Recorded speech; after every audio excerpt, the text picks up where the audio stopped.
ॐ पूर्णमदः पूर्णमिदं पूर्णात् पूर्णमुदच्यते पूर्णस्य पूर्णमादाय पूर्णमेवावशिष्यते। ॐ शान्ति शान्ति शान्तिः। शङ्करं शङ्कराचार्यं केशवं बादरायणं सूत्रभाष्य कृतौ वन्दे भगवन्तौ पुनः पुनः।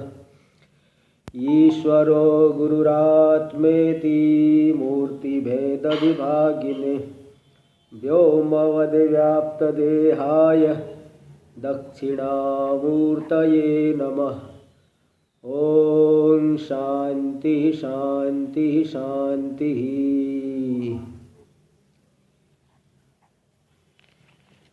वेदांत के प्रकरण ग्रंथ विवेक चूड़ामणि पर हम लोग विचार कर रहे हैं। इसका श्लोक नंबर 2 से 32 तक का विचार हो गया। सद्ब्रह्म कार्यं सकलं सदैव सन्मात्रमेतत् न ततोऽन्यदस्ति अस्तीति यो वक्ति न तस्य मोहो विनिर्गतो निद्रितवर्त प्रजल्पः। ये जो पूरा का पूरा जगत है सद्ब्रह्म का कार्य है, तो सद्ब्रह्म का कार्य होने से सन्मात्र है, सद्रूप ही है, इसलिए उससे भिन्न हो नहीं सकता। सुवर्ण का आभूषण सुवर्ण ही है, सुवर्ण से अतिरिक्त कुछ भी नहीं हो सकता। और जो अतिरिक्त करके मान रहा है अस्तीति यो वक्ति, बोलता है, वक्ति यानी जो बोलता है करके सद्ब्रह्म से भिन्न है यह जगत, ऐसा जो बोल रहा है समझ लो वह निद्रा में जी रहा है, सो रहा है। विनिर्गतो न तस्य मोहो विनिर्गतो, उसका मोह यानी अज्ञान हटा नहीं है, अज्ञान दशा में है, इसलिए ऐसा कह रहा है जैसे निद्रितवत प्रजल्प, जैसे निद्रित पुरुष, सोया हुआ पुरुष, प्रजल यानी कुछ कुछ भी बड़बड़ाते रहता है, उसी के समान ये भी समझना। तो इसका विचार हो गया था। देखिए आगे श्लोक नंबर 2 से 33। पहले भूमिका देखिए। छांदोग्य श्रुत्यनुसारेण कथितम, छांदोग्य श्रुति के अनुसार जो बात बताई गई, कथितम अर्थम कहे गए अर्थ को, गति सामान्याय, गति का अर्थ लेना अवगति, अवगति ज्ञान, गति का अर्थ लेना अवगति। ब्रह्मसूत्र में एक सूत्र है गति सामान्याच, सामान्याच, शुरुआत में ही आपको मिल जाएगा, तत्व समन्वयात, इसके बाद 1-2 सूत्र बाद आया है गति सामान्याच। गति मतलब अवगति, ज्ञान, सभी उपनिषदों से एक अद्वितीय ब्रह्म का ज्ञान समान रूप से हो रहा है। कोई भी उपनिषद उठा के देख लो, कहीं भी द्वैत का प्रतिपादन नहीं हुआ है। इसलिए पहले भी एक प्रसंग बताया हो कि मधुसूदन सरस्वती जी जब शिव महिम्न की हरिहर टीका लिखे, शिव महिम्न के ऊपर बहुत एक विलक्षण हरिहर टीका है, तो हरिहर टीका लिखा है उन्होंने, मतलब क्या विलक्षणता है, उन्होंने हर एक श्लोक को शिव परक और विष्णु परक दोनों प्रकार से व्याख्या की है। शिव जी में भी घटाए है और विष्णु में भी, इसलिए उसका नाम पड़ा हरिहर टीका। तो उसमें उन्होंने पहले जब सोपाधिक रूपों का, जब सभी स्तुतियों का प्रतिपादन कर दिया, फिर आगे जो ओमकार के माध्यम से वो फिर बताया गया कि आपसे भिन्न कुछ भी नहीं है, एक श्लोक आता है, वहाँ उसकी भूमिका में उन्होंने लिखा कि देखिए किसी भी ग्रंथ का तात्पर्य सोपाधिक में नहीं माना जा सकता, क्योंकि सोपाधिक जो रूप होता है विनाशी होता है। हमारा शरीर विनाशी है, ईश्वर भी जो विग्रह धारण करते हैं वो भी विनाशी है, वो भी तो प्रलय काल में लीन हो जाता है। तो शरीर तो भाई सभी का विनाशी, इसलिए सोपाधिक रूप जो है वह विनाशी है। इसलिए हम वेद का तात्पर्य, स्मृतियों का तात्पर्य सोपाधिक रूप में मानेंगे, तब तो एक वही बात हो गई कि भूसी को कूटना, जैसे भूसी को कूटने से कुछ नहीं मिलता, धान को कूटने से चावल मिलेगा, भूसी को कूटने से कुछ नहीं मिलता, ऐसे सोपाधिक रूप में तात्पर्य मानेंगे तो तुस कंडनवत्व प्रसंग, भूसी को कूटने के समान ये दोष आएगा, जैसे कुछ नहीं, कोई सार नहीं मिला। इसलिए सभी श्रुतियाँ, सभी शास्त्र, उनका तात्पर्य, सभी शास्त्रों का तात्पर्य, सभी श्रुतियों का तात्पर्य एक अद्वितीय सत्य ब्रह्म में है।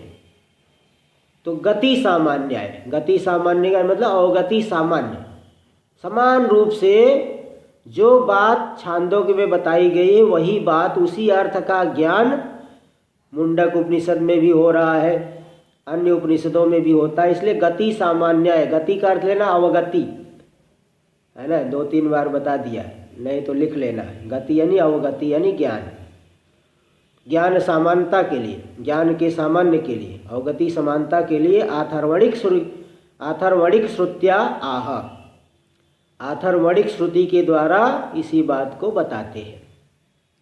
अथर्ववेद की जो श्रुति है, मुंडक उपनिषद की श्रुति, उसके आधार पे छांदोग्य में कही गई बात को ही इसके आधार पे भी बता रहे हैं, ब्रह्मय वेदम इत्यादि ना। श्लोक नंबर 233 देखिए, 233। ब्रह्मय वेदं विश्वमित्येव वाणी, श्रौति ब्रूते थर्वनिष्ठा वरिष्ठा,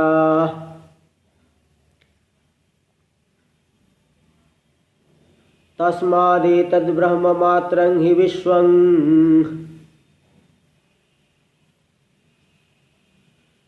नाधिष्ठानात् भिन्नतारोपितस्य।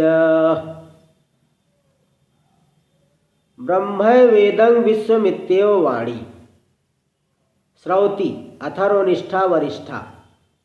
अथर्ववेद में जो निष्ठ है, अथर्ववेद संबंधी जो उपनिषद है, मुंडक उपनिषद, जो वरिष्ठ वैदिक वाणी है, वेद संबंधी वाणी, श्रौति, श्रौति यानी श्रुति संबंधिता। श्रुति का मतलब होता है वेद, श्रुतिस्तु वेदो विज्ञेयः, ऐसे एक स्मृति वाक्य आता है। श्रुति का अर्थ वेद लेना चाहिए। तो वेद को श्रुति क्यों कहते हैं? क्योंकि जो है कर्ण परंपरा से पहले लिखते उगते नहीं थे, केवल एक जो है गुरुकुल में आचार्य उच्चारण कर रहे, शिष्य जो है सुन करके उसको ग्रहण कर लिया, फिर वो भी अपने शिष्य को उच्चारण करवा दिया। इसलिए अध्ययन का मतलब देखिए, इसलिए अध्ययन शब्द का भी अर्थ जहाँ आता है गुरु उच्चारण पूर्वकोच्चारणम अध्ययन पदार्थ। अध्ययन किसे कहते? बोले गुरु उच्चारण पूर्वकोच्चारणम, इसलिए श्लोक का उच्चारण करवाया जाता है। इसीलिए तो गुरु उच्चारण पूर्वक उच्चारण करना, यही अध्ययन पद का अर्थ है, अध्ययन करना। फिर अर्थ भी बताएंगे, वो तो अलग वो बात ही है, वो तो है ही। ते जो अथर्ववेद संबंधी मुंडक उपनिषद की वाणी है, वो वाणी आगे ब्रह्मय विदम विश्वम, यह पूरा का पूरा विश्व ब्रह्म ही है, यह वरिष्ठ वाणी बोल रही है। तस्मादेतद् ब्रह्म मात्रम ही विश्वम, इसलिए यह पूरा का पूरा विश्व ब्रह्म मात्र ही है, ब्रह्म से अतिरिक्त इसकी थोड़ी सी भी सत्ता नहीं। ये नहीं समझा, थोड़ी तो रहेगी, थोड़े समय के लिए तो मान लो। अरे भाई थोड़े समय के लिए क्यों मान ले? आपसे ही पूछा जाए कि स्वप्न में आपने बहुत बड़ा साम्राज्य देखा, तो कितने समय के लिए आप उसको सत्य मानोगे? जागने के बाद थोड़ी आप सत्य मानोगे, चाहे कितना भी बड़ा साम्राज्य का दर्शन किया, थोड़ा सा मान लो, थोड़ा सा क्या मान ले? इसलिए ऐसा नहीं। तस्मादेतं ब्रह्म मात्रं हि विश्वम, इसलिए पूरा का पूरा यह विश्व ब्रह्म मात्र ही, ब्रह्म स्वरूप है। कारण ये है नाधिष्ठानात् भिन्नतारोपितस्य, जो आरोपित वस्तु है वह अधिष्ठान से भिन्न नहीं होती, उसका अधिष्ठान से भेद नहीं होता। रस्सी में आरोपित सर्प रस्सी से अतिरिक्त बिल्कुल नहीं है। इसलिए यह पूरा का पूरा विश्व ब्रह्म मात्र ही है। तो जो बात पिछले श्लोक में छांदोग्य के आधार पे बताया गया, इस श्लोक में ये मुंडक उपनिषद अथर्ववेद की है, उसके आधार पे बताया गया। तो गति सामान्य, अवगति सामान्य, जो ज्ञान छांदोग्य में हो रहा है वही ज्ञान मुंडक में हो रहा है ना। इसीलिए भाई ज्ञान तो बराबर ही कहेंगे ना। जैसे कि एक महापुरुष से आपने जो सुना, दूसरे महापुरुष से भी वही सुनोगे, भले जो है शब्दावली बदल जाती है।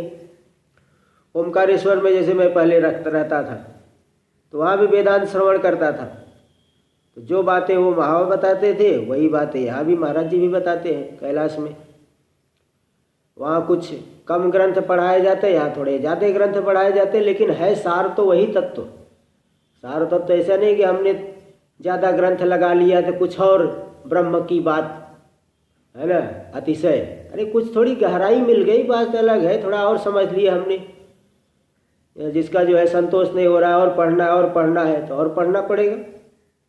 नहीं तो क्या एक ग्रंथ ही अगर अच्छे से लगा लिए, उसी का अगर आप अच्छे से मनन करिए, अच्छे से निधिध्यासन करिए, उतना ही काफ़ी होता है। इसलिए महात्माओं में प्रसिद्ध है, मांडुक्य मेक मेवालम मुमुक्षुणांग विमुक्तये।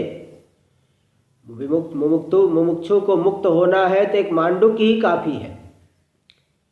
मुक्त होना है तो एक मांडुक्य ही काफ़ी है। हाँ, अब उसमें प्रवेश करना है तो प्रकरण ग्रंथ भी थोड़ा पढ़िए। बिना प्रकरण ग्रंथ के प्रवेश नहीं कर पाओगे, बिना दरवाजे के घर के अंदर प्रवेश नहीं होता है, इसलिए थोड़ा प्रकरण भी पढ़ना पड़ता है। इसलिए आज भी देखिए वेदांत परिभाषा के पाठ में पूछा कि भाई सूक्ष्म शरीर में कितने कोष है, तो यही नहीं कोई बता पा रहा है। एक दो लोग तो सामने बैठे थे, शायद वो मुझे लगता है तत्वबोध आत्मबोध नहीं पढ़े होंगे, नहीं तो उसमें तो आया है। तो कई लोग यही नहीं बता पाए, कोई कह रहा 3, कोई कह रहा 4, कोई कह रहा 2। मनोमय कोष क्या है, प्राणमय कोष क्या है, विज्ञानमय कोष क्या है, कोई नहीं बता पाया। तो ऐसे मतलब क्या है कि पढ़े भी होंगे तो शायद दिमाग में नहीं रख पाए, ये बात होती है। तो बिना प्रकरण के प्रवेश भी नहीं मिलता, इसलिए थोड़ा प्रकरण भी पढ़ना पड़ता है। आत्मबोध तत्वबोध पढ़ लिए तो थोड़ा कुछ पद पदार्थ का ज्ञान हो जाता है। तो ऐसे ही यहाँ पे प्रकरण इसीलिए पढ़ा जाता है। विवेक चूड़ामणि भी प्रकरण ग्रंथ है। तो देखिए, अधिष्ठान से भिन्न आरोपित की सत्ता नहीं होती। आरोपित की जो है अधिष्ठान से भिन्नता न अधिष्ठानात् भिन्नता आरोपितस्य, आरोपितस्य भिन्नता अधिष्ठानात् न। टीका में देखिए, श्रौति, श्रौति का अर्थ है, श्रुति का अर्थ है वेद। श्रुतिस्तु वेदो विज्ञेयः, है ना, ये शास्त्र वाक्य है। तो श्रौति में सामान्यतः वैदिकी, श्रौति श्रुति का अर्थ है वेद, श्रौति यानी वैदिकी, वेद संबंधी जो वाणी है। कौन से वेद की वाणी है? अथर्ववेद की। विशेषतः सामान्य रूप से वेद, वेद तो 4 है, तो अथर्वनिष्ठा अथर्ववेद की वाणी कह रही है। ब्रह्मविदम विश्व, ब्रह्मविदम विश्वमेदम वरिष्ठम। पूरा मंत्र बताएंगे, पूरा मंत्र पहले बता देता हूँ, टीका में भी आ जाएगा। देखो पूरा मंत्र है, ब्रह्मवेदम अमृतम पुरस्तात्, ब्रह्म पश्चात ब्रह्म दक्षिणतश्चोत्तरेण, अधश्चोर्ध्वं च प्रसितम, ब्रह्मवेदम विश्वमिदम वरिष्ठम। ऐसी पूरा मंत्र है। ये मुंडक उपनिषद में मुंडक के द्वितीय खंड का 11 नंबर का ये मुंडक उपनिषद का मंत्र है। तो मतलब ये पूरा का पूरा जगत जो है अमृत ब्रह्म स्वरूप ही है, जो सामने दिख रहा है। बोले फिर पीछे दिख रहा है, बोले पीछे दिखने वाला भी अमृत ब्रह्म स्वरूप है। दाहिनी तरफ जो दिख रहा है, बोले वह भी अमृत ब्रह्म स्वरूप ही है। बाईं तरफ दिख रहा है, बोले वह भी अमृत स्वरूप है। और अधश्चोर्ध्वं च प्रसृतम, अधः यानी जो नीचे और ऊपर फैला हुआ जो पूरा जगत दिख रहा है, वह भी ब्रह्म रूप है। तो सब के सब ब्रह्म रूप है। तो इसी बात को मुंडक में बताया गया है। तो विशेष रूप से अथर्ववेद की वाणी, अथर्वनिष्ठा यानी अथर्ववेद घटकी भूता, अथर्ववेद का घटक है वह मंत्र उपनिषद, और उपनिषद की वाणी है ये। अथवा एक दूसरा अर्थ करें, अथर्वाख्य ब्रह्म ज्येष्ठ पुत्र निष्ठा। अथर्वा नाम के जो ब्रह्मा जी के बड़े पुत्र थे, ज्येष्ठ पुत्र। देखिए आप मुंडक उपनिषद पढ़ेंगे तो सीधे यही शुरू होगा, ब्रह्मवेदम ब्रह्मा वा अग्रे, कि ब्रह्मा जी सृष्टि के आदि में ब्रह्मा जी थे। तो जो है उन्होंने ब्रह्मा वा इदम अग्रे आसीत करके एक मंत्र, पहला ही मंत्र आया था, यानी सृष्टि के आदिम ब्रह्मा जी थे। तो इस ब्रह्मा जी ने सबसे पहले ये जो सर्व विद्या की प्रतिष्ठा ब्रह्म विद्या है उसको अपने बड़े पुत्र अथर्वा को दिया। सभी विद्या, वहाँ भी देखो ये बात है, सभी विद्याओं की प्रतिष्ठा ब्रह्म विद्या। तो संपूर्ण विद्याओं की प्रतिष्ठा जो ब्रह्म विद्या है, उस ब्रह्म विद्या को ब्रह्मा जी ने अपने बड़े पुत्र अथर्वा को दिया। अथर्वा ने फिर अंगी नाम के ऋषि को दिया। अंगी नाम के ऋषि ने भारद्वाज सत्यवाह को दिया और भारद्वाज सत्यवाह ने अंगिरा को दिया। उस अंगिरा ऋषि के पास शौनक मुनि आकर के पूछते हैं। शौनक मुनि एक बहुत बड़ा जो है गुरुकुल चला रहे थे। वो आके पूछते हैं, क्या पूछते हैं? कस्मिन्नु भगवो विज्ञाते सर्वमिदं विज्ञातम भवति। हे भगवान, हे भगवान, किसके जान लेने पर ये पूरा का पूरा सब कुछ जान लिया जाता है? ऐसा कौन सा तत्व है? तो उन्होंने विभाग करके वचन फिर दिया है। दो प्रकार की विद्या होती, पराविद्या अपराविद्या। उसमें पराविद्या का अर्थ है अखंडाकार वृत्ति, जिसके द्वारा ब्रह्म का ज्ञान होता है। और अपराविद्या में पूरी वेद राशि, अक्षर मात्र है ना, सब अपराविद्या में आ जाएगी। कमाने खाने की विद्या और सभी विद्याएं अपराविद्या में। लेकिन वो ब्रह्म विद्या क्या है, पराविद्या क्या है? बोले अथ परा यया तदक्षरम अधिगम्यति। पराविद्या तो वही है जिसके द्वारा अक्षर पुरुष जाना जाता है। तो भाई वो तो अखंडाकार वृत्ति है। इस तरह से वो ज्ञान, वही पराविद्या। उसके पहले तक तो सब वाणी मात्र है, शब्द मात्र है। इसलिए इसको जीवन में उतारना बड़ी बात है। इसलिए यहाँ दे रहे टीका में, अथर्वाख्य ब्रह्म ज्येष्ठ पुत्र निष्ठा। अथर्वा नाम के ज्येष्ठ पुत्र को जिसको सबसे पहले दिए थे, उस पुत्र में निष्ठ ये जो विद्या, और उनके माध्यम से फिर आगे आई श्रौति वैदिकी अत्यंत वरिष्ठा वाणी। अत्यंत वरिष्ठा वाणी क्या है? वाणी वहाँ पे क्या कहा है? वहाँ पे तो ब्रह्मविदम विश्वमिदम वरिष्ठम।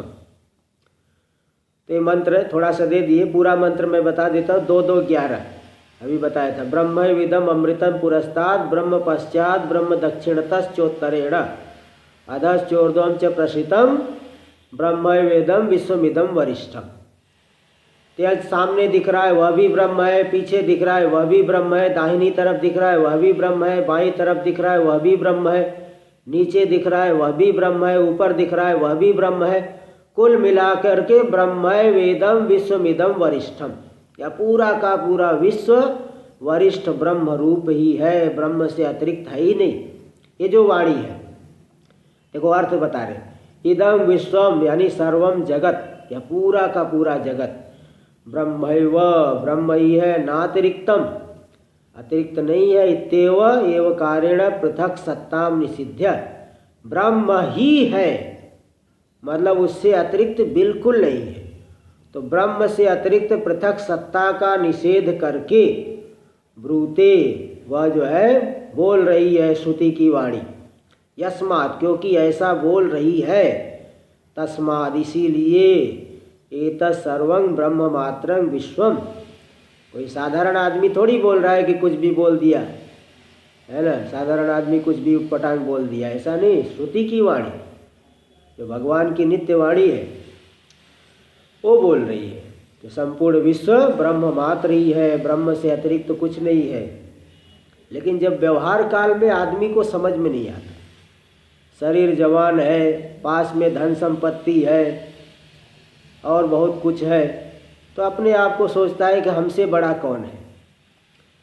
जबकि वही 10-20 साल बीतने के बाद वही व्यक्ति जब खाट पे पड़ जाता है, खाट पे पड़ जाता है, चारों तरफ से तिरस्कार मिलता है, तब उसकी बुद्धि ठिकाने आती है कि अरे मैंने क्या किया, जीवन भर क्या बटोरा।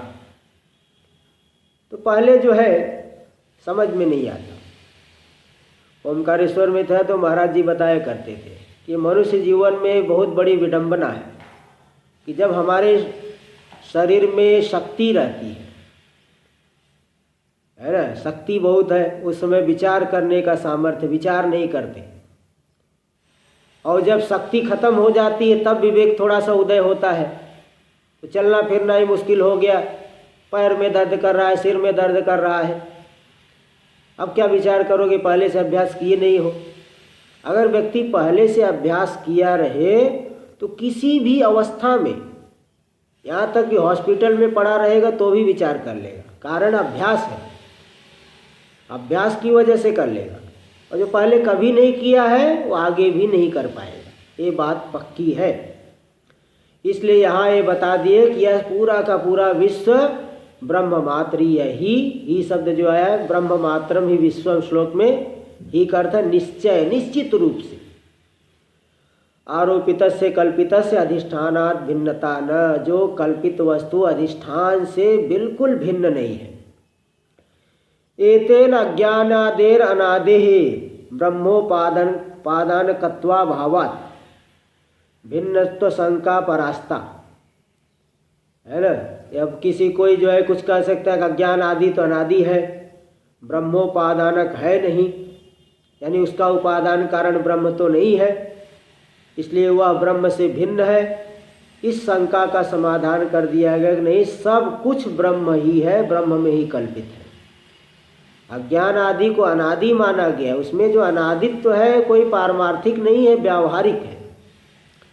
इसलिए जो वेदांती लोग छह अनादि मानते हैं, जिसको नहीं पता हो बता देता हूँ, जीव ईशो विशुद्धा चित तथा जीवेशयोर्भिदा अविद्या तच्चितोर योग षडस्माकम अनादय, छह अनादि माने हैं।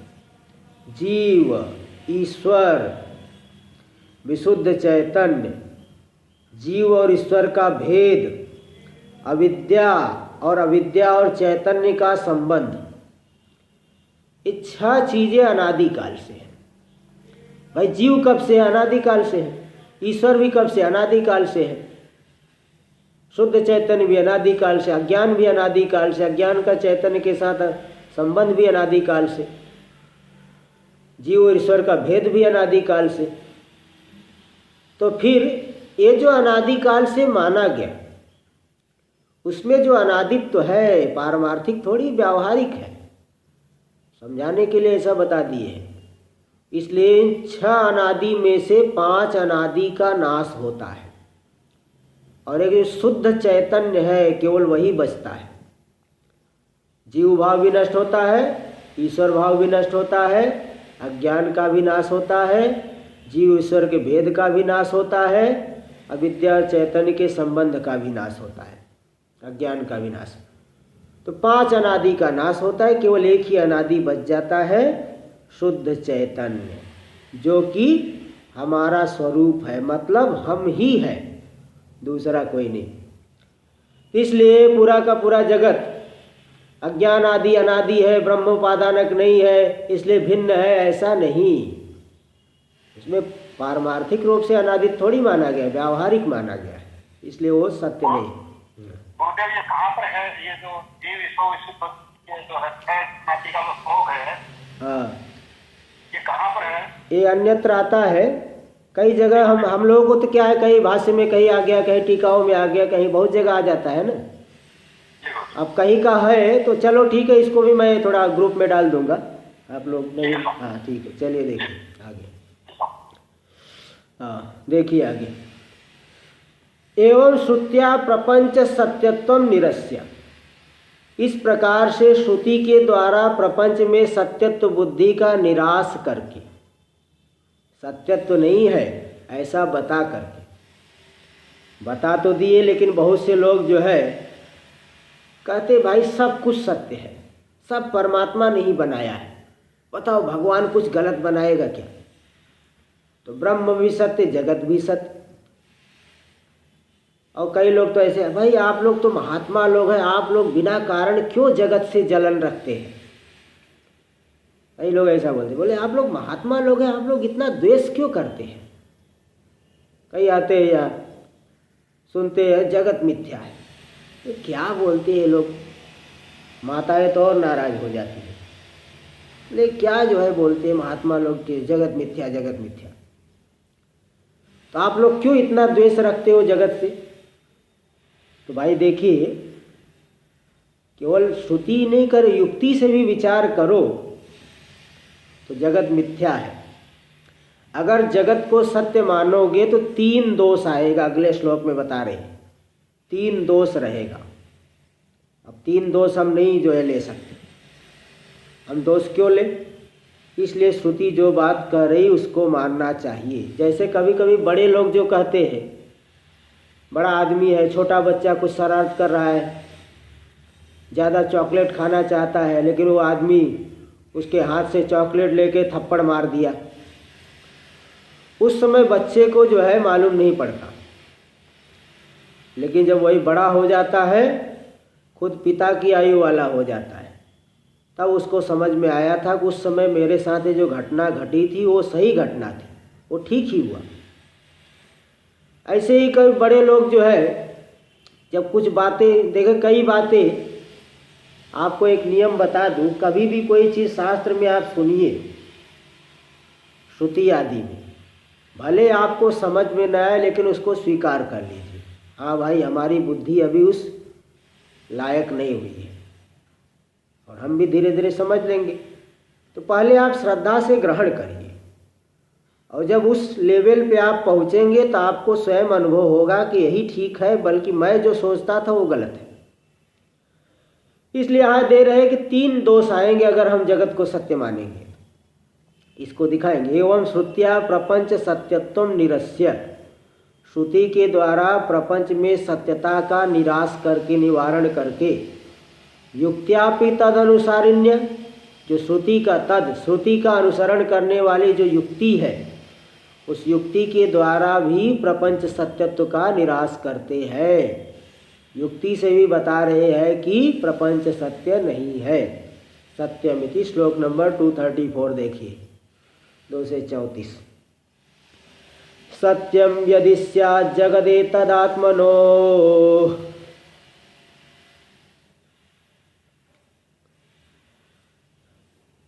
न तत्त्वहानिर्निगमप्रमाणता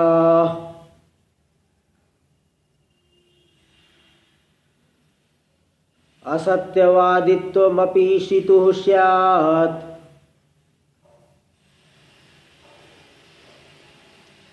न तत्त्रयं साधु हितं महात्मनाम्। सत्यम यदि स्यात् जगदे तदात्मनोः।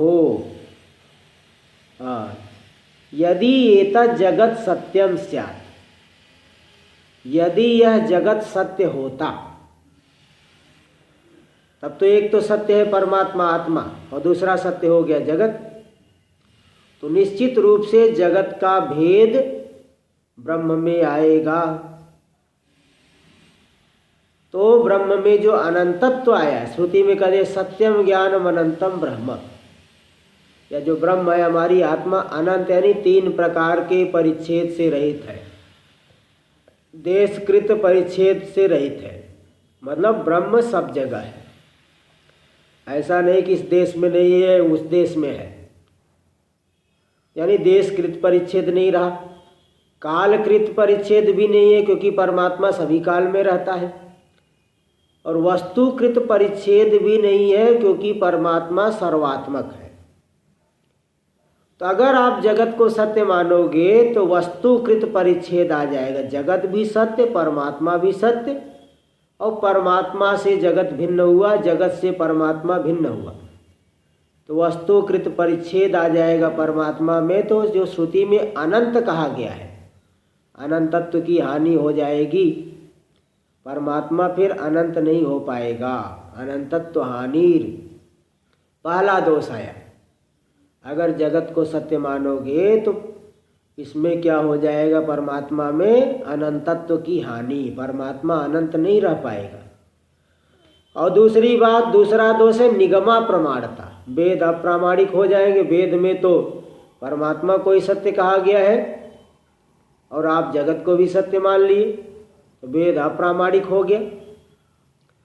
और तीसरी बात, असत्यवादित्वमपि सितु स्यात्। ईश्वर जो भगवान कृष्ण ने गीता में बता दिया है, गीता में भी बता दिए कि परमात्मा से भिन्न कुछ भी नहीं है, तो उसमें भी जो है ईश्वर में भी असत्यवादित्व आ जाएगा। हम आत्मा गुडाकेश मस्थानी सर्वभूतानि न च अहं तेष्वस्थितः न च मस्थानी भूतानि पश्य में योगमैश्वरम। गीता में भगवान ने कह दिए सभी भूत मुझ में स्थित है, मैं उनमें स्थित नहीं हूँ। और वास्तव में देखे कोई भी भूत मुझ में स्थित नहीं है। ये मेरी माया का देखो चमत्कार, माया से ही सब दिख रहा है, सारा व्यवहार हो रहा है। तो अगर आप जगत को सत्य मान लोगे तो समझ लो भगवान भी झूठ बोल रहे। तब तो भगवान में मिथ्यावादित्व की आपत्ति आएगी। ये तीन दोष, ये तीनों के तीनों दोष मान लेना महात्माओं के लिए हितकर नहीं है। कोई नास्तिक व्यक्ति मान ले तो बात ठीक है। न तत्रयम साधु हितम महात्मनाम। ये तीनों के तीनों महात्माओं के लिए हितकर नहीं, साधु नहीं, उचित नहीं है। इसलिए वो ठीक बात आपकी नहीं है। आप जो कह रहे हो कि मान लिया जाए जगत को सत्य, वो बात ठीक नहीं है, महात्माओं के लिए हितकर नहीं है। देखिए टीका में, एतत् जगत यानी परिदृश्यमानम विश्वम, पूरी तरह से दिखने वाले संपूर्ण संसार, यदि सत्यम अकल्पितम स्यात्, यदि संसार सत्य हो जाता, अकल्पित हो जाता, मिथ्या नहीं होता, तब पहला दोष आएगा आत्मनो अनंतत्व हानि ही। श्रुति में आत्मा को अनंत कहा गया, उस अनंतत्व की हानि हो जाएगी। अनंतत्व की हानि क्या? अन्योन्या भावा प्रतियोगित्व रूप वस्तु परिच्छेद शून्यत्व न स्यात्। देखो वस्तु परिच्छेद क्या है? जो अन्योन्या भाव का प्रतियोगी हो, यानी भेद का प्रतियोगी। ठीक है, तो उसको कहते हैं भेद का वस्तु परिच्छेद। अन्योन्या भाव का प्रतियोगी जो हो गया, यानी जिसका कहीं भेद रहा तो उस वस्तु से वह परिच्छिन्न हो गया। तो जिसका भेद रहा वह, मतलब जिसका भेद रहा वह दूसरे से भिन्न हुआ, उसका भेद दूसरे में रह गया, दूसरे का भेद इसमें रह गया, तो वस्तु परिच्छेद आ गया। तो अन्योन्या भाव का प्रतियोगी जो होता है वस्तु से परिच्छिन्न होता है ना। मतलब कहीं किसी न किसी का भेद उसमें रह गया। अब इसी को न्याय की भाषा में कह देगी कि अन्योन्या भाव का प्रतियोगी है। और अन्योन्या भाव का प्रतियोगी नहीं होना, वस्तु परिच्छेद से शून्य होना, ये नहीं बन पाएगा, क्योंकि एक वस्तु हो गई जगत, एक वस्तु हो गया परमात्मा। जगत का भेद परमात्मा में, परमात्मा का भेद जगत में, दोनों भिन्न भिन्न हो गए, तो परमात्मा फिर अनंत नहीं रह पाएगा। तो अन्योन्या भाव अप्रतियोगित्व रूपी वस्तु परिच्छेद शून्यता नहीं आएगी, अनंतत्व की हानि हो जाएगी। क्यों अनंतत्व की हानि? अकल्पितेन जगता वस्तु भूतेन परिच्छिद्यमानत्वात्। जो अकल्पित सत्य जगत है, जो कि वस्तुभूत वास्तविक है, उसके द्वारा परमात्मा क्या हो गया? परिच्छिन्न हो गया, सिकुड़ गया, सीमित हो गया, परिच्छिन्न कर दिया गया। जगत अलग, परमात्मा अलग। तो बोले भाई चलो कोई बात नहीं, अनंतत्व की हानि होने दो, क्या है, क्या बिगड़ता है? भवतु हीयताम अनंतत्वम। बोले अनंतत्व का हानि हो जाए, हमारा क्या बिगड़ता है? बोले भाई ऐसा मानोगे तो दूसरा दोष आएगा, वेद भी अप्रामाणिक हो जाएगा। अनंतत्व हीयताम अनंतत्वम चेत, चेत यानी यदि, इति चेत। यदि आप कह रहे हो कि अनंतत्व की हानि हो जाए, परिच्छेद आ जाती है, होने दो फिर। अनंतत्व की हानि हो जाए, परिच्छेद आ गया, होने दो परिच्छेद। बोले तब तो वेद अप्रामाणिक हो जाएंगे, दूसरा दोष आ जाएगा। क्या, क्यों वेद अप्रामाणिक हो जाएंगे? क्योंकि देखिए वेद में कहा गया सत्यम ज्ञानम अनंतम ब्रह्मेति। ब्रह्म सत्य है, ज्ञान है, अनंत है। इति वेद से बाधितार्थ बोधकता। तो वेद ने कैसे अर्थ को बताया? बाधित अर्थ को। जैसे कोई कहे कि सर पे रस्सी में सर्प देख करके आया, बोले देखो वहाँ सर्प है। तो उसकी जो वाणी है बाधित अर्थ का प्रतिपादन कर रही, अप्रामाणिक वाणी है। ऐसे वेद भी झूठ बोलने वाले हो गए, अप्रामाणिक हो गए। बोले चलो वेद भी अप्रामाणिक हो जाए, इष्टापत्ति, हमें इष्ट है, ये आपत्ति हमें इष्ट है, मानते हैं वेद अप्रामाणिक है। बोले भाई फिर तो भगवान भी झूठ बोलने वाले हो जाएंगे। इष्टापत्ति रीति चेत ईशितुरपि परम आप्त से सर्वज्ञ से परमेश्वर से असत्यवादित्व अयथार्थ वक्तृत्व स्यात्। हाँ, जो ईश्वर है, परमात्मा है, जो परम आप्त है, सबसे बड़े यथार्थ वक्ता है, उनसे बढ़कर के यथार्थ वक्ता कोई नहीं है, सर्वज्ञ है। उस परमेश्वर में भी मिथ्यावादित्व आ जाएगा, झूठ बोलने वाले हो जाएंगे वो, अयथार्थ वक्तृत्व स्यात्। बोले वो भी हो जाने दो, हमारा क्या बिगड़ता है। बोले आपका भले न बिगड़े, लेकिन साधु लोग, महात्मा लोग नहीं मानेंगे। तदपि भवति चेत, वो भी हो जाने दो, ये तीसरा दोष भी हो जाने दो। बोले नहीं इति चेत, बोले नहीं, महात्मा नाम आस्तिका नाम, जो आस्तिक लोग हैं, महात्मा लोग हैं, उनके लिए ये ठीक बात नहीं है। महात्मा नाम, महात्मा किसे कहते? येषां श्रुत्याचार्योपदेशेन परिच्छिन्न पंचकोशात्म बुद्धिं त्यक्त्वा कृत ब्रह्म साक्षात्कारतया अखंडाकार वृत्ति मद अंतःकरणा नाम। जो महात्मा लोग हैं, महान आत्मा ऐसा, पहला तो देखिए महान आत्मा ऐसा, जिनकी आत्मा महान है। आत्मा तो सभी की महान है, तो बोले आत्मा का अर्थ लेना यहाँ अंतःकरण, जिसका अंतःकरण, जिसका हृदय विशाल है, उदारता। हृदय विशाल होने का मतलब साधारण व्यक्ति सोचेगा हमारे मन की होनी चाहिए, कुछ विपरीत हो गया भगवान को भी गाली देने लगेगा। लेकिन जो भक्त लोग हैं तो हमारे मन की नहीं, चलो भगवान की इच्छा की होगी, भगवान जो चाहते वही होगा, हमारा नहीं हुई तो भगवान की, हमारे प्रभु की इच्छा की हुई। इस तरह से जिसके अंदर उदारता है, विशाल हृदय है, उसे महात्मा कहते हैं। नहीं जरा जरा सी बात पे जो है रोने लगा, जरा जरा सी बात पे हंसने लगा, तो छोटे बच्चों जैसी बातें हुई। ये पहला अर्थ लेना। दूसरा अर्थ क्या रहे हैं कि जो ज्ञानी है, अखंडाकार वृत्ति वाले, ये भी अर्थ कर रहे हैं। येषां श्रुत्याचार्योपदेशेन परिच्छिन्न पंचकोशात्म बुद्धिं त्यक्त्वा, श्रुति और आचार्य के उपदेश से परिच्छिन्न जो 5 कोश है, उन 5 कोशों में आत्मबुद्धि को त्याग करके कृत ब्रह्म साक्षात्कारतया, जिन्होंने ब्रह्म साक्षात्कार की प्राप्ति कर लिया है, कर लिया होने से अखंडाकार वृत्ति मद अंतःकरणा नाम, जिसके अंतःकरण में अखंडाकार ब्रह्म विषयक, अखंड ब्रह्म विषयक वृत्ति उत्पन्न हो गई है, ऐसे पुरुष को कहा जाएगा महात्मा। महात्मा हो गए, करणा नाम वाह, महान आत्मा हो गई, महान अखंडाकार वृत्ति वाले अंतःकरण है जिनका, तो वाह तेसाम, वाह तेसाम। तो इस तरह से तो महान आत्मा है जिनका, अथवा जो है जो ज्ञानी है, ज्ञान जिनके अंतःकरण में ज्ञान उत्पन्न हो गया, ऐसे महान महात्मा लोग, उनके लिए तीनों दोष मानना हित करने वे लोग नहीं मानेंगे। नास्तिक लोग भले कुछ भी बोल दे, नैतत्रयम साधु हितम, ये तीनों बातें, तीनों दोष ठीक नहीं है। हितकर सौमनस्य कर्म, मन को अच्छा लगने वाला नहीं है। सम्मतम, सम्मत नहीं है। क्यों? स्वानुभव विरोधात, अनुभव के साथ, महात्माओं को अनुभव के साथ विरोध होता है। जो व्यक्ति अनुभव न किया, जैसे आपने अनुभव किया है कि गाय का दूध सफ़ेद होता है, दुनिया का कोई कोई आदमी आके आपको नहीं गाय का दूध काला होता है, तो आप कभी नहीं मानोगे, बोले नहीं मैंने देखा है, मैंने पिया है।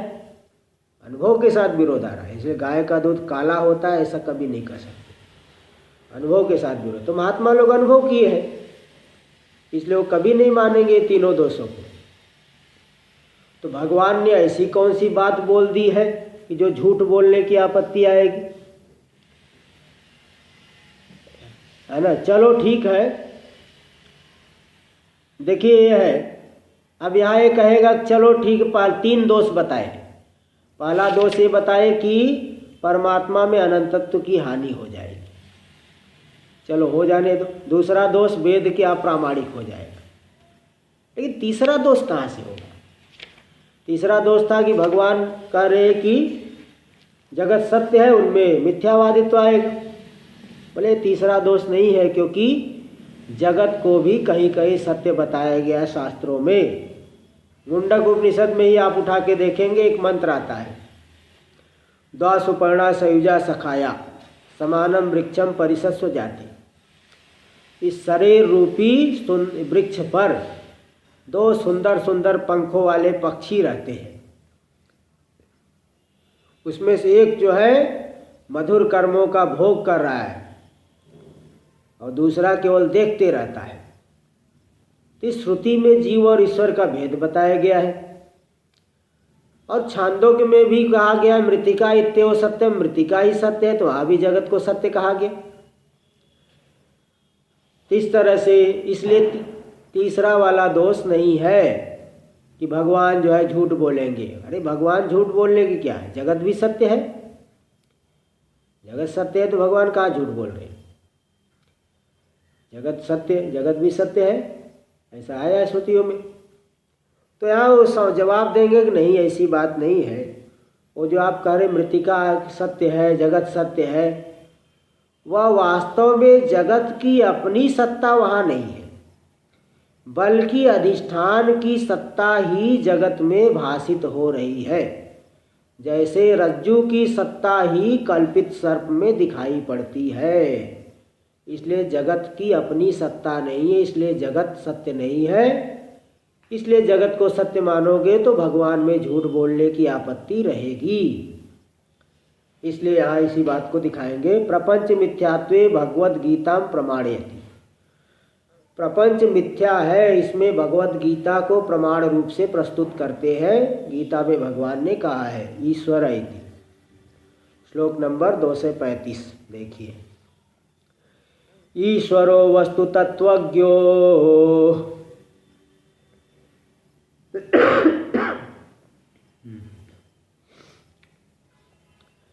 न चाहं तेष्वस्थितः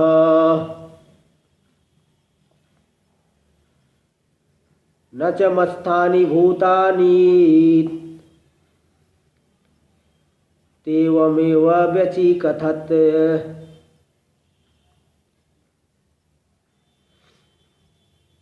ईश्वरो वस्तु तत्वज्ञो, जो वस्तु के तत्व को, वास्तविक स्वरूप को जानने वाले ईश्वर है, भगवान है। उन्होंने कहा है, क्या कहा है कि न चाहम तेषु अस्थित। पूरा श्लोक है मत्स्थानि सर्वभूतानि न चाहम में तेषु अवस्थित न च मत्स्थानि भूतानि पश्य में योगम ऐश्वर। ये जो श्लोक आया गीता में कि दे दिए कि मत्स्थानि सर्वभूतानि, जितने भी भूत दिख रहे, स्थावर जंगम जगत दिख रहा है, सब के सब मत्स्थानि मतलब मुझ में ही स्थित है। न चाहम तेषु अवस्थित, लेकिन मैं उनमें स्थित नहीं हूँ। बोले भाई, बड़े भाई बोले भाई ये तो बड़े आश्चर्य की बात है। पूरा का पूरा जगत आप में स्थित है, आप उसमें स्थित नहीं है, इसका क्या मतलब है? इसका मतलब ये है जैसे जो भी वर्षा दिखाई पड़ती है, वृष्टि आकाश में ही दिख रही है, लेकिन वास्तव में आकाश में स्थित है क्या? आकाश से तुरंत कोई संबंध नहीं, नीचे आ गई। वृष्टि जो आकाश में दिखती है, आकाश से वृष्टि हो रही ऊपर से, लेकिन वास्तव में आकाश में कहाँ रह पाती है? तो परमात्मा तो आकाश से भी सूक्ष्म असंग है, पूरे के पूरे जगत में है, पूरा जगत उनमें स्थित है, लेकिन किसी के साथ कोई संबंध नहीं। और भी आगे बताए न च मत्स्थानि भूतानि, वास्तव में भूत, ये प्राणी, ये पूरा स्थावर जंगल जगत मुझ में स्थित भी नहीं है, वास्तव में थोड़ी स्थित है। भाई कल्पित जो है अधिष्ठान में स्थित रहता है क्या? सर्प हो करके दिख रहा है क्या? दिख रहा है, बस ये उसकी सत्ता है। जैसे आपने परीक्षण किया तुरंत वो अभाव की प्राप्ति कर लिया। इसलिए पूरे के पूरे जगत को भगवान ने भी मिथ्या ही कहा। इत्येवमेव व्यची कथत, इस प्रकार से भगवान ने कथन किया है। इसलिए संसार सत्य है ऐसा कभी नहीं कह सकते आप। शास्त्र के आधार पर विचार करोगे तो कभी नहीं कह पाओगे। ऐसे मनमानी ढंग से बोले तो भले कुछ भी बोलते रहो। टीका में देखिए, अज्ञाना भावेन भ्रमादि दोष शून्यस्य, जिसमें अज्ञान नहीं है, ईश्वर में कोई अज्ञान नहीं, इसलिए वो भ्रमादि दोष से, भ्रम प्रमाद इन सभी दोषों से रहित है, आलस्य इन सभी दोषों से रहित है। वस्तु यथात्म ज्ञानवान, वस्तु के यथार्थ स्वरूप को जानने वाले हैं, वास्तविकता को जानते हैं। ऐसे जो भगवान है ईश्वर, क्या बोले भगवान ने गीता में, मत्स्थानि सर्वभूतानि न चाहम तेषु अवस्थिता, जितने भी प्राणी है, जितना भी ये जगत दिख रहा है, सब के सब मुझ में स्थित है, लेकिन न चाहम तेषु अवस्थिता, मैं उनमें बिल्कुल स्थित नहीं हूँ, मेरा किसी के साथ कोई संबंध ही नहीं है। इस बात को आप सिनेमा के पर्दे से जान सकते हो। सिनेमा का जो पर्दा होता है उसमें पूरे के पूरे दृश्य उसी पर्दे पर ही दिखाई पड़ते हैं, लेकिन उस सिनेमा के पर्दे का किसी भी दृश्य के साथ कोई संबंध है क्या? कभी संबंध नहीं। पर्दे से जाके पूछे अगर कोई ऐसा योगी हो कि पूछ ले जाके भाई तुम में कौन कौन सा दृश्य आया, तो बताएगा कि मुझ में कोई दृश्य आज तक आया नहीं। दर्पण में नाना प्रकार के मुख का प्रतिबिंब दिखता है, लेकिन एक भी मुख के साथ उसका संबंध हुआ क्या? कभी संबंध नहीं हुआ। इसलिए इसी प्रकार सिनेमा के पर्दे के समान ही इस आत्मरूपी पर्दे पर पूरा जगत दिख रहा है, लेकिन दिख रहा है वास्तव में है नहीं। इसलिए कह दिए न च मत्स्थानि भूतानि, ये जो भूत है वास्तव में मुझ में स्थित नहीं है, क्योंकि कल्पित जो है उसकी अपनी सत्ता नहीं होती। पश्य में योग महेश्वरम, ये मेरी योग यानी मायोग माया का देखो लीला देखी, ऐश्वर्य देखी, जो नहीं घटना चाहिए ऐसी घटना को भी घटा देती है। इत्येकस्मिन् वाक्य, इसी एक ही वाक्य में अगर विचार न करें तो बोलेंगे क्या भगवान पागल हो गए क्या? बोल रहे मुझ में सभी भूत स्थित है, मैं उनमें स्थित नहीं हूँ, और ये सब भूत मुझ में स्थित भी नहीं है, भांग खा करके बोल रहे हैं क्या? ऐसा लगेगा, लेकिन वास्तव में विचार करोगे तो आपको रहस्य बात, उसकी सच्चाई मालूम पड़ जाएगी। एक ही वाक्य में मत्स्थानि सर्वभूतानि न च मत्स्थानि ति प्रतियोगी अभावयो प्रत्योग्य अभावयो एकत्र विरोध शंकायाम। एक ही भूतल में घट है और घट नहीं है, तो घट है प्रतियोगी और घट का अभाव, अभाव और घट दोनों एक भूतल में कैसे रहेंगे? इसी प्रकार एक ही परमात्मा में जगत और जगत का अभाव, प्रतियोगी जगत और उसका अभाव, तो विरोध हो रहा है। एकत्र विरोध शंकायाम, विरोध की आशंका होने पे कह दिए पश्य में योगम ऐश्वरम, ये मेरी योग शक्ति माया शक्ति का ऐश्वर्य देखिए। इति ईश्वरस्य मम, ईश्वर की जो मेरी मुझ ईश्वर की जो माया है, कैसी माया? अघटित घटनोपाय रूपम योगम माया, अघटित घटना का जो उपाय बन जाती है, जो नहीं घटने वाली घटना को भी घटा देती है, ऐसी जो में योग है माया है उसको देखो। इत्यर्थ पश्यति, यानी माई, इस तरह से मायिकत्व मुक्तवान, पूरे जगत को माया का कार्य बता दिया भगवान ने, माया से दिख रहा है। तो जो माया से दिखने वाली वस्तु है कभी भी सत्य नहीं होती। तदेव मिथ्यात्वम, यही है मिथ्या, कि जो जहाँ दिख रही वास्तव में वहाँ नहीं हो, यही मिथ्या है। हाँ देखो, ये मिथ्या का लक्षण, ये लक्षण जो है चित्सुखी का लक्षण है। चित्सुखी में अद्वैत सिद्धि आदि में लक्षण आता है।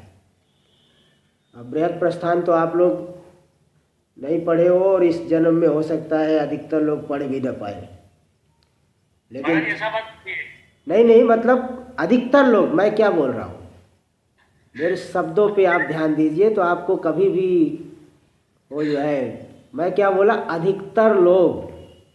ठीक है महाराज जी। तो आपको छोड़ने के लिए मैंने अधिकतर लोग बोला, क्योंकि मुझे मालूम है एक दो आदमी सामने बैठे हुए हैं। तो ये बृहद प्रस्थान का लक्षण है, मिथ्या का लक्षण। हाँ जी, कुछ और अपवाद बढ़ा दीजिए। हाँ जी, कुछ और अपवाद बढ़ा दीजिए। हाँ और भी अपवाद भाई, जिसके अंदर योग्यता है ना, हाँ वो तो कुछ भी वो कर लेगा, वो जी साहब। मतलब दृढ़ संकल्प हो तो कर लेगा। हाँ हाँ ठीक है। तदेव मिथ्यात्व, मिथ्यात्व क्या है, प्रतिपन्न उपाधो अभाव प्रतियोगित्व से मिथ्यात्व। देखो ये लक्षण चित्सुखी इत्यादि का लक्षण है, प्रतिपन्न उपाधो त्रैकालिक अभाव प्रतियोगित्व। प्रतिपन्न, प्रतिपन्न का अर्थ लिख लेना ज्ञात, एक एक शब्द का अर्थ लिखो तो आपको समझ में आएगा, नहीं तो ऐसे ही सुन के निकल जाएगा कान से, कोई समझ नहीं पाओगे। प्रतिपन्न का अर्थ लिखिए ज्ञात, और उपाधि का अर्थ लिखिए अधिकरण। तो प्रतिपन्न उपाधव का अर्थ हो गया ज्ञात अधिकरण में अभाव प्रतियोगित्व, त्रैकालिक अभाव प्रतियोगित्व। जैसे जिस रस्सी को आप देखोगे तो आप कहोगे यहाँ सर्प नायम सर्प, सर्प है ही नहीं, मतलब तीनों कालों में सर्प यहाँ आया ही नहीं।